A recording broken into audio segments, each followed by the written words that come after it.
Thank you, Madam Speaker. And I'd be happy to discuss monetary policy with my friend from the Interior anytime.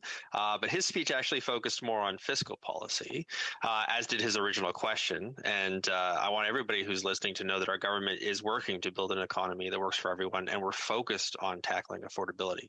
We've done this while lowering Canada's debt to GDP ratio, increasing wages, maintaining Canada's AAA credit rating, and maintaining our debt servicing costs to 1% of GDP, almost 6 times lower than it was in the 90s. In the member's original question that led to this late show, he cited $2.13 per liter gas in his riding. Indeed, they have been as high as $2.40 in Metro Vancouver. This is an increase of more than $1 per liter over the last 3 years.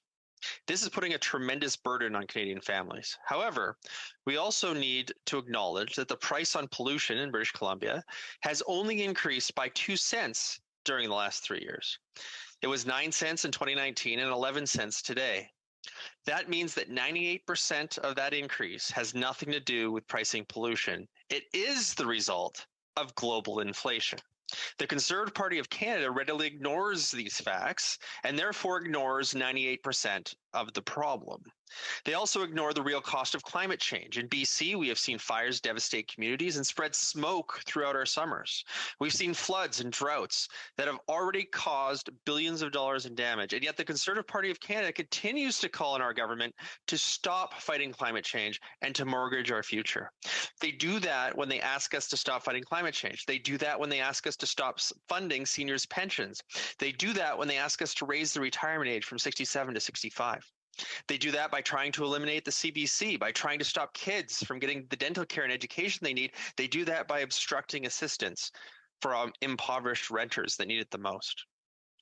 I don't know if there is such a thing as an economic ostrich, Madam Speaker, but if there was, it would be a tremendous mascot for the Conservative Party, as they continue to suggest irresponsible economic policies as if they were committed to keeping their collective heads in the sand.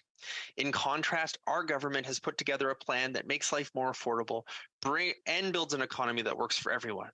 In jurisdictions where the federal government has a price on pollution, and BC, by the way, is not one of those jurisdictions, a rebate is provided through the Climate Action Incentive, which actually makes life more affordable for 8 out of 10 Canadian families.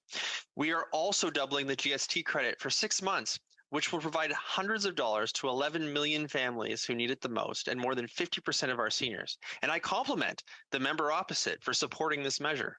I think it's important that we continue to work together to make life more affordable, but we need to do it in a way that is open, honest, and transparent. Let's not use the worst economic shock since the Second World War to gain political points.